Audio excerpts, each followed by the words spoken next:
São vários assuntos para conversa com Maílson da Nóbrega, economista e sócio da Tendências Consultoria. Ministro, boa noite. Sempre um prazer ter você aqui com a gente. Obrigada por ter aceitado o convite. Boa noite, Cris. Obrigado pelo convite. Bom, ministro, a ata do Copom indicou deterioração do cenário inflacionário e também desancoragem das expectativas. O que isso sinaliza sobre os próximos passos da política monetária brasileira? Olha, na minha interpretação, sinaliza que a ata procurou, de certa forma, melhorar o ambiente que se criou com aquela confusão do comunicado do Copom no dia que ele baixou a Selic 25 pontos, né? E teve um fato novo, né? Por exemplo, ele falou na evidência de desancoragem da expectativa, mas também de riscos maiores para a trajetória da inflação, e isso não tinha sido mencionado no comunicado do Copom, né? Eu acho que ficou ainda indefinido o que vai acontecer, mas, de alguma forma, o Copom deixou claro que está incomodado com a desancoragem das expectativas. No comunicado de hoje, várias vezes, a questão da inflação acima da meta frequentou o texto do comunicado e sinaliza que eu acho que, em algum momento, em breve, talvez daqui a 1 ou 2 reuniões, o Banco Central, o Copom, vai fazer uma pausa na trajetória de declínio da Selic, né? Pois é, ministro, mesmo reconhecendo essa piora no quadro inflacionário, o Copom acabou optando por reduzir a Selic, né, para 14,25%. Como é que o Banco Central justifica essa decisão e quais riscos ela envolve, na opinião do senhor? Ora, na verdade, ele não justificou, não é? Por daí a confusão, não é? Porque o texto dizia que você tinha economia aquecida, desemprego em baixa, o problema do El Niño, o problema da guerra no Irã, né? Então, era o início de um texto que sinalizava, vou parar. Aí ele caiu, fez cair a taxa de juros. Eu acho que foi uma forma de cumprir um guidance não explícito que ele fez ao longo do tempo, né? Mas eu acho que a nossa expectativa, por exemplo, ele talvez promova mais uma queda de 25 basis points, né, 0,25, e aí é uma pausa. Inclusive, nós revimos na tendência a nossa projeção de Selic para o final do ano, que era de 13,5%, agora é de 14%. Portanto, temos apenas uma queda de 0,25% na próxima reunião e depois para. Ainda olhando para essa ata, o documento destaca cautela diante das incertezas no Oriente Médio. Esse arrefecimento recente do conflito pode acabar reduzindo as pressões inflacionárias que preocupam o Banco Central? Eu acho que, de certa forma, sim. Uma prova disso é que o petróleo caiu hoje, né? Não para $70, como o Trump anunciou, mas 77, já ficou abaixo do 80, né? E isso tem uma implicação, de alguma forma, para os preços dos combustíveis, né? Vai demorar um pouco, né? Porque algumas refinarias ficaram fechadas, né? Para a normalização do abastecimento mundial e, portanto, os preços dos combustíveis vão continuar, de certa forma, pressionados. Mas eu acho que a tendência é mesmo de queda se o acordo for definitivamente assinado.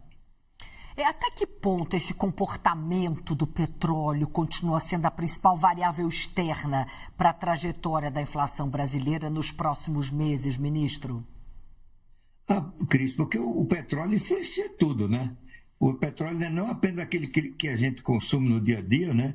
Mas ele é importante para fertilizante, ele é importante para transporte, ele é importante para industrialização. O petróleo está presente em praticamente todas as atividades da vida humana.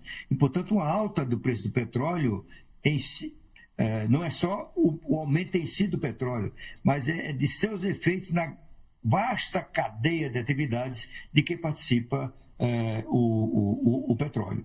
São as consequências dele, né, ministro? Eu vou passar para o Vinícius Torres Freire. Vinícius, por favor. Ministro, o Banco Central parece que ainda vai ter um trabalho muito grande de desenrolar o rolo que ele criou a partir do comunicado na semana passada. Com a ata ainda não ajudou, parece que eles vão ter que fazer muita entrevista. Agora, como o senhor mesmo disse, né, todo mundo está mudando as projeções para a Selic para 14, o mercado já está além disso. Agora, a gente está vendo a curva inteira de juros, agora com a ajuda do BC, elevada. A gente está vendo juros de prazos mais longos nos níveis, algumas delas maiores do que nos níveis do que a gente viu naquele pânico financeiro de dezembro, janeiro de 2024 e de 2025. Claro que teve a guerra, tem incerteza, teve problema de comunicação, teve estímulo fiscal, aliás, impulso de crédito mais ainda forte do governo, surpresa inflacionária, atividade acima do que é esperado, tudo isso já ajudaria a explicar a desancoragem. Agora, as taxas de juros estão lá em cima e a gente fica pensando, a gente está vivendo uma fase de exagero, estou falando da curva inteira, né? A gente está vivendo uma fase de exagero ou a gente vai ficar com essa curva elevada, pelo menos até alguém apresentar um plano fiscal? Porque com juros nesse nível, o financiamento do Tesouro já estava um horror e vai ficar ainda pior. E, claro, essas taxas do mercado são a base do preço do custo de capital, do crédito bancário e tudo mais. Quer dizer, a gente está vendo um arroxo, na verdade, financeiro. A senhora acha que essa curva vai ficar nesse nível exagerado, que seria um exagero, ou vai dar uma caidinha, pelo menos, para dar uma aliviada? Porque a coisa não está fácil. Não, eu acho que não vai cair, Vinícius, porque cada vez mais o mercado vai se dar conta que a situação fiscal é mais grave do que se pensa. Número 1. Número 2, e como as pesquisas estão indicando a probabilidade de o presidente Lula ser reeleito, né, isso vai, à medida que o tempo avança, a campanha começa, isso vai ser introjetado na expectativa de mercado. A percepção de que com Lula não vai ter reformas. Porque o mercado tem uma certa ingenuidade, me desculpa esse exagero da expressão, uma certa ingenuidade, imaginar que qualquer que seja o presidente da República vai ter um ajuste fiscal. Não é tão simples assim, certo? Porque ajuste fiscal na quadra atual do Brasil não é cortar gasto discricionário, né? É cortar gasto obrigatório. Isso significa uma reforma da Previdência para eliminar diferenças entre sexo, idade, categoria, militar e civil, urbano e rural. Vai ter que eliminar, para ser eficaz, a vinculação de salário mínimo com aposentadorias e pensões. Só o Brasil faz isso, tá certo? E vai ter que rever os chamados pisos constitucionais de saúde, não para extingui-los, mas que eles variem, no máximo, de acordo com a inflação e não de acordo com a arrecadação, certo? E como se sabe, o PT e o Lula abominam qualquer proposta nesse sentido. Portanto, eu acho que a primeira reação, se o presidente for eleito, e não sinalizar um conjunto de reforma dessa magnitude, como não vai acontecer, que é a minha opinião, não é a minha previsão, eu acho que o mercado vai azedar e a curva vai inclinar mais ainda. Ministro Maílson da Nóbrega, é sempre um prazer recebê-lo aqui. Muito obrigada, que a próxima vez seja em breve. Boa noite para o senhor. Boa noite, Cris. Boa noite, Vinícius. Muito obrigado pelo convite. Até a próxima.